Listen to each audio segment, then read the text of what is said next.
Good morning, students. So, in your 10th unit is already over, and now we pass on to the 8th unit, that is heat and thermodynamics. You know about the heat and thermodynamics, and also you have studied many things about that heat and thermodynamics. Mainly, the change of state you studied about this related with this heat and thermodynamics. And in this lesson, also, you are having all that things. So, we are going to see the heat and the thermodynamics. First of all, what is the given things is to be a introduction. So for heat means we know that it's a change of a temperature. So temperature and heat plays very important role in our day-to-day life. So all the species can functions properly only in a body if maintained at a particular temperature. So in a fact of life on earth is possible only because of the sun maintains a temperature. So understanding the meaning of the temperature and heat very crucial. So understand the nature, and thermodynamics is also a branch of physics and which explains the phenomena of temperature, heat, etc. So the concepts present in this chapter will help you to understand the term hot and then cold, and also differentiate the heat from the temperature. And the thermodynamics, heat and temperature are two different closely related parameters. These things we are going to discuss in this lesson. So what are the things in your earlier classes? Many things you are studied related with this heat, how it was changes from one state to the another state. From if it is a solid means how if you are giving the heat it changes as a liquid, and again you are giving the heat means it changes into solid. So first we are going to see the anomalous expansion of water. What is an anomalous expansion of water means? When your liquids expand on heating and contract on cooling. That is, if you are taking the ice cube, you have kept in a other temperature, that is if you are giving the heat to it, it changes, it is expanded. Okay, again you are giving again you are melting the liquid, it changes into the solid, so it's a contract one. So these things we are going to discuss in this. Liquid expand on heating and contract on cooling at moderate temperature, but water exhibits an anomalous behavior. It contracts on heating between 0 degree to 4 degrees Celsius, and the volume of the given amount of water decreases as it cooled from the room temperature until it reaches a 4 degree Celsius. Below 4 degree Celsius, the volume increases and so the density decreases. This means the water has a maximum density at 4 degree Celsius. So this behavior of water is known as the anomalous expansion of water. Do you understand what they are telling? At the 4 degree Celsius, it will get a maximum density. So that density only it reaches the that means the water has to be cooled from the room temperature. So that is the anomalous expansion of water. So in a cold countries during the winter season, the surface of the lakes will be at the lower temperature. So the bottom has been shown like this. So here given this. So like this. Okay. So since the solid water has a lower density, then it's a liquid form. Below 4 degrees Celsius, the frozen water will be on the top. So the graphical methods has to be given. On the top surface above the liquid water, so the ice floats. This is due to the anomalous expansion of water. So as the water in the lakes and the ponds freeze low only at the top of the fishes, and living in the lakes will be safe at the bottom. So only at the top, okay, it will be in the another form, but in the bottom it will be at the safe only. Okay, so this is an anomalous expansion of a. So next we are going to see the calorimeter. Calorimeter means the measurement of the amount of heat released or absorbed by a thermodynamic system during the heating process. So when a body at a higher temperature is brought in contact with another body at lower temperature, so heat lost by a hot body is equal to the heat gained by the cold body. So no heat is allowed to escape to the surroundings. It can be mathematically Q gain is equal to minus Q lost. So if you are taking on the another side, it will become Q gain plus Q lost is equal to 0. Heat gain or lost is measured with the calorimeter. Usually calorimeter is insulated. The container of a water. So it will be given like this. See the diagram. So and sample is heated at a high temperature, that is the temperature should be taken as T1, and then it immersed into a water at a room temperature, that should be taken as a temperature of T2 in the calorimeter. After some time, both sample and water reach a final equilibrium temperature, that is TF. Since the calorimeter is insulated, the heat given by the hot sample is equal to heat gained by the normal temperature, that is a normal water. And note the sign convention, that is Q gain is equal to minus Q lost. The heat lost is denoted by a negative sign and heat gained is denoted by a positive sign. So both. So if it is a minus means that will be a lost heat, and if it is having a positive, so then it is a heat gained. From the definition of the specific heat capacity, we know that Q gain is nothing but M2S2 Tf minus T2, and the Q lost is nothing but M1S1 Tf minus T1. So here S1, S2 is nothing but a specific heat capacity of the hot sample and the water respectively. So we can write the equation M2S2 into Tf minus T2, that's equal to M minus of M1S1 Tf minus T1. So M2S2 Tf minus M2S2 T2, that is equal to minus M1S1 Tf plus M1S1 T1. So that M2S2 Tf plus M1S1 Tf is equal. That means we are taking all the and that means the final values will be taken on one side and final temperatures will be taken on one side, and the T1, T2 will be taken on the another side. Now we are going to calculate the final temperature. So we are taking the M1 Tf as a common. So you will get M2S2, that is not given here, M2S2 plus M1S1 Tf is equal to M2S2 T2 plus M2S1 T1. So we are taking the Tf only on the left hand side and the remaining things will be on the right hand side. So we are getting the equation as Tf is equal to M1S1 T1 plus M2S2 T2 by M1S1 plus M2S2. So we can use the equation, that is this equation we are going to finding the final temperature with the calorimeter. Okay, so what is given there? What is calorimeter means? What amount of heat gained, that should be equal to amount of heat lost, that we are determining by the way of final temperature. Understood what is calorimeter? And next we are pass on to the Newton's law of cooling. So Newton's law of cooling is nothing but, the Newton's law of cooling states that the rate of loss of heat of a body is directly proportional to the difference in the temperature between the body and its surroundings. So what is the difference between the body temperature and its surroundings? That will be proportional to the loss of heat. So that is we are taken as a equation dq by dt, that is equal to the loss of heat, and that should be proportional to negative sign of T minus Ts. This negative sign indicates the quantity of heat lost by a liquid goes on decreasing with the time. So this so that we are getting a negative sign after the proportionality. So here T is nothing but the temperature of the object and Ts is nothing but temperature of the surroundings. So they are plotted one graph with the time taken and the temperature for the cooling of hot water with the time. So this graph, the rate of cooling is high initially and then it is falling with the degrees with the falling temperature.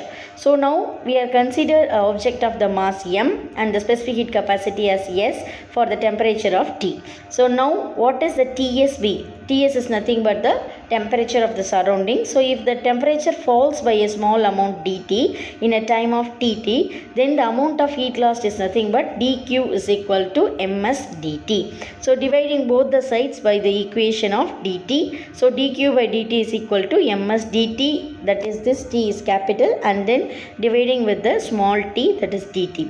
So from the Newton's law of cooling, dq by dt proportional to minus of t minus ts. So that is dq by dt is nothing but minus a T minus Ts. This A is some positive constant.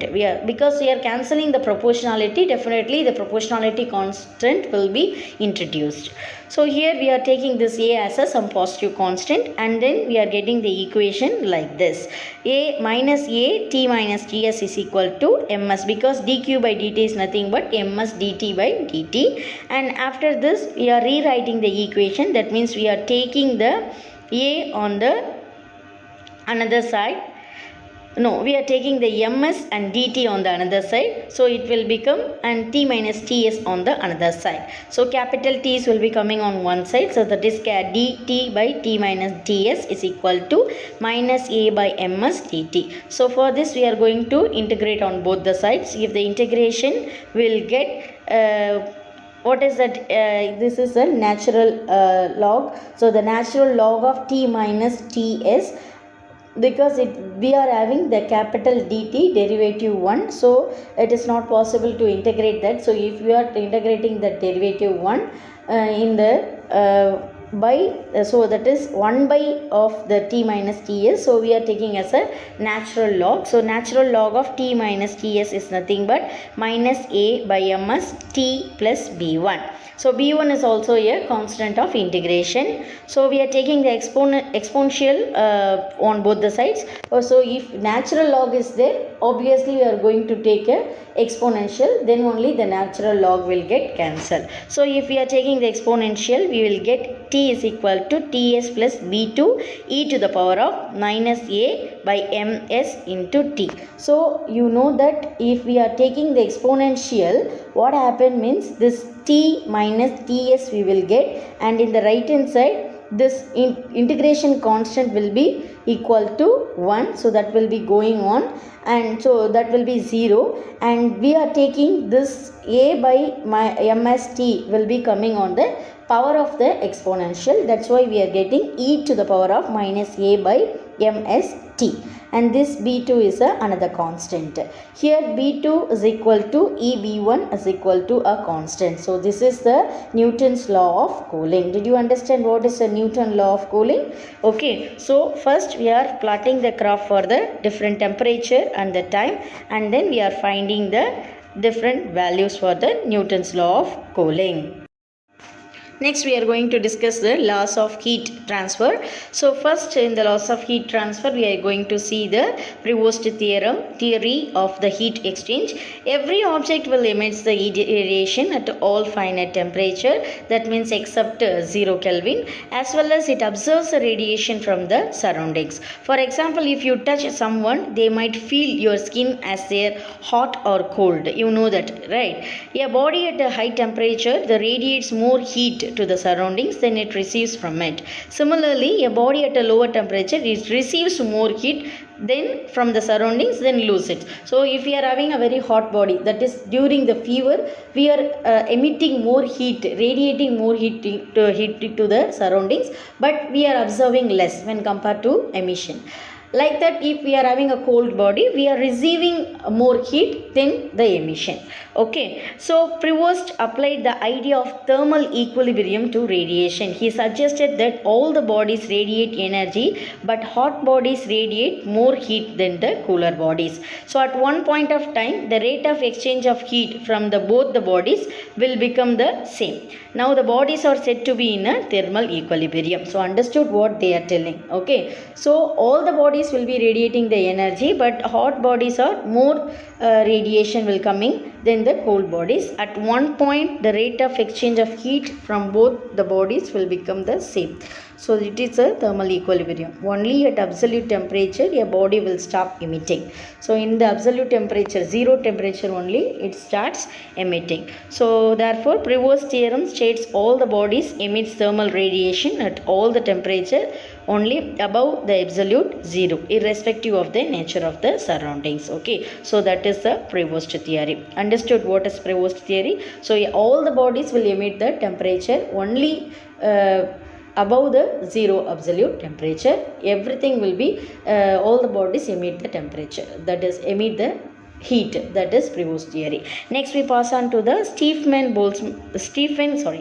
Boltzmann law, and Stephen Boltzmann law states that the total amount of the heat radiated per second per unit area of a black body is directly proportional to the fourth power of its absolute temperature.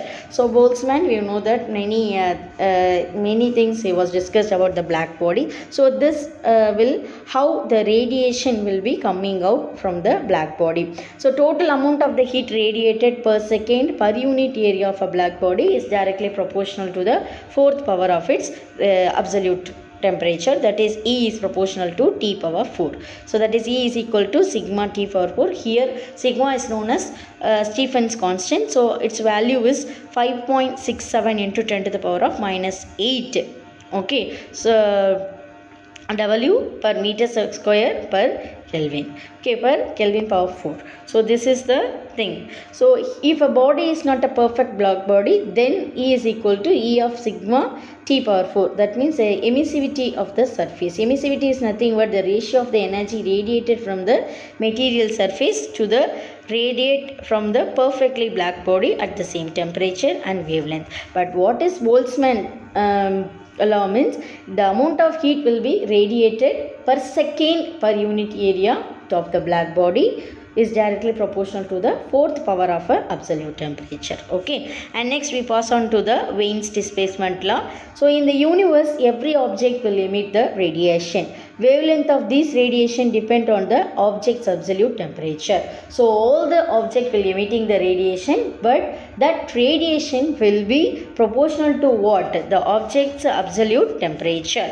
Okay, so that radiations have the different wavelengths, and all the emitted wavelengths will not have the equal intensity. So all the radiations will have the different wavelength, but not all the wavelength will have the same intensity. So that is a very important one. So the intensity will be differ for the different wavelengths. Wien's law states that the wavelength of the maximum intensity of emission of a black body radiation is inversely proportional to the absolute temperature of the black body. So what Wien's law states that the wavelength of the maximum intensity of emission of a black body. So which black body will radiating the maximum intensity of the wavelength, that should be inversely proportional to the temperature, absolute temperature of the black body. That is the Wien's displacement law. So that is lambda L is proportional to 1 by T, that is lambda M is equal to B by T. B is nothing but a Wien's constant. So its value is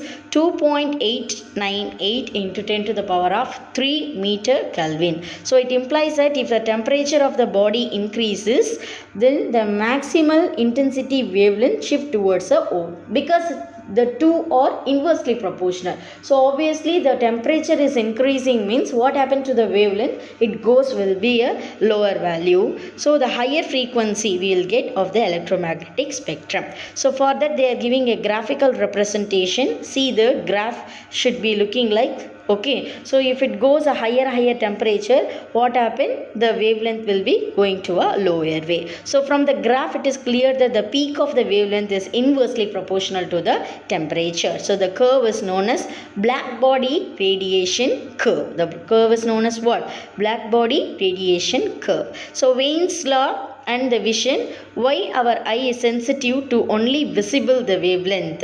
Visible wavelengths only we are able to see that colors. Okay, so that will be the range of 400 nanometer to 700 nanometer. The sun is approximately taken as a black body, since any object above 0 Kelvin will emit radiation. Sun also emits radiation. Its surface temperature is 5700 Kelvin. So by substituting this value, we'll get the equation, that is lambda M is equal to B by T, that is 2.898 into 10 to the power of 3 by 5700. That will be approximately equal to Nm. Okay, 508 Nm. So it's a wavelength at which the maximum intensity we'll get is 508 Nm. So since the sun's temperature is 5700 Kelvin, the spectrum of radiation is emitted by the sun lie between 400 nanometer to 700 nanometer, which is the visible part of the spectrum that is given here. See the diagrams clearly. So it will be a different colors, how we are getting the colors, so in between this wavelength. Okay, So see this diagram, that will be given us a clear picture of the wavelengths, how we are getting the different wavelengths. See in the graphical representation, up it will start from the 400 and end with the 700, the different colors we are observing. Same thing, our vision also given with the visible colors. Okay, and this will give, so the humans evolved under the sun by receiving its radiation. So the human eye is sensitive only in the visible, not in the infrared or the x-ray ranges in the spectrum. So we are not able to see the x-ray on the infrared levels, only we are able to see this level of radiations. Suppose if the humans had evolved in a planet near the star series, and then they would have the ability to see the ultraviolet rays also. So this is the Weismann displacement law. Understood, students? Next we are going to see the thermodynamics. So you know what is thermodynamics. We have studied about the heat, temperature and thermal properties of matter. So thermodynamics is a branch of physics which describes the law governing the process of a conversion of a work into the heat and conversion of heat into work. So the laws of thermodynamics are formulated over the 3 centuries of experimental works of Boyles, Charles, Bernoulli, Joule, Clausius, Kelvin, Carnot and Helmholtz. Okay, so in our day-to-day life, the functioning of everything around us and even our body is governed by the law of thermodynamics. Thermodynamics is one of the essential branch of physics. So what is the thermodynamic system means? It's a finite part of the universe. It's a collection of large number of particles like atoms and molecules specified by certain parameters called pressure, volume and temperature. So the remaining part of the universe is surrounded. It's called surroundings. Both are separated by the boundary. So like this. Okay, and then next we pass on to the example. A thermodynamic system can be a liquid or a solid or a gas or in the radiation. So thermodynamic system, a bucket of water surrounding open atmosphere. If we are taking the air molecule in the room, then outside air, human body, open atmosphere, fish in the sea of the water. Okay, so we can classify the thermodynamic system into 3 different types. Open system can exchange both the matter and energy with the environment. Closed system exchange energy but not matter with the environment. Isolated system can exchange neither energy nor matter with the environment. So these 3 are the classification of a thermodynamics. One is the open, closed and then the isolated. So one will give 2 things to the surroundings. The closed will give only one energy, but the isolated will not give anything to the surrounding. So this is the main thing. Okay, and next we pass on to the thermodynamic state variables. In the mechanics, velocity, momentum and acceleration are used to explain the state of any moving object. In thermodynamics, the state of thermodynamic system is represented by set of variables called as thermodynamic variables, that are examples, that is pressure, temperature, volume and internal energy. So value of these variables completely describe the equilibrium state of a thermodynamic system. Heat and work are not the state variable, rather they are the process variable. Because there are the 2 types of thermodynamic variables we are having. One is extensive and the other one is intensive. So extensive depends on the size and mass of the system. Example, volume, total mass, entropy and then internal energy, heat capacity. These are all the extensive because these are all depends on the size and mass. And the next one, that is intensive, is not dependent on the size and mass of the system. So for that, what are the examples means? The temperature, pressure, specific heat capacity, density, like this. Next we are going to see the equation of the state. The equation which connects the state variables in a specific manner is called equation of state. A thermodynamic equilibrium is completely specified by these state variables by the equation of state.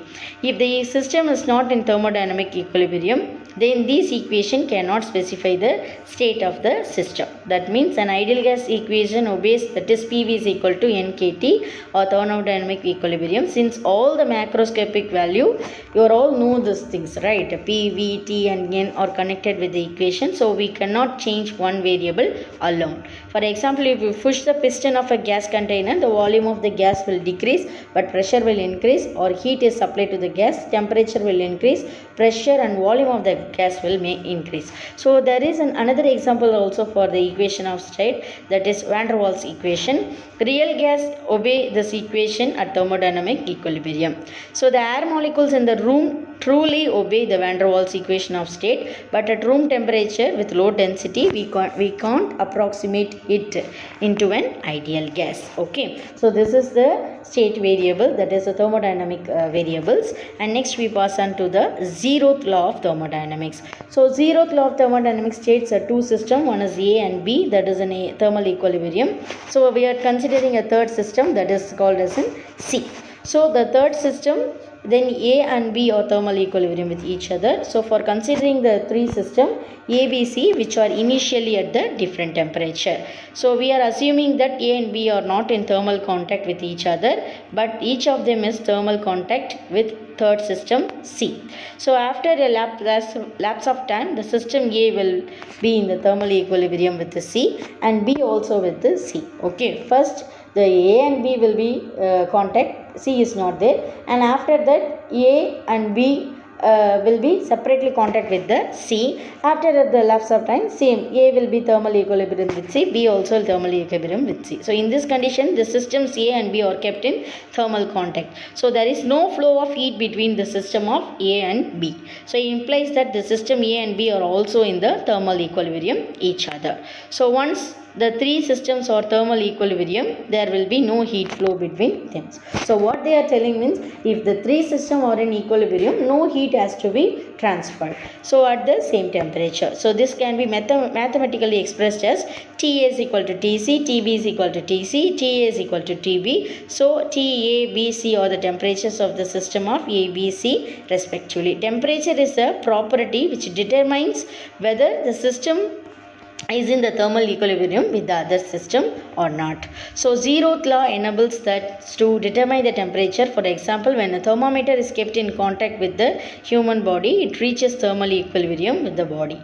So at this condition, the temperature of the thermometer will be same as the human body. So this principle is used in finding the temperature. Okay, so if we are having the thermometer, we are kept in the human body, it reaches the thermal equilibrium with the body. At that condition, temperature of thermometer will be same. So no change due to, if it is the same temperature, no change in the thermal equilibrium position. Okay, so that position is a equilibrium. Okay, so it will not show any change in the temperature. So we are following this thing, no, for finding the temperature, change in temperature of the body. So related with that, many the problems, that is the activities will be given. Okay.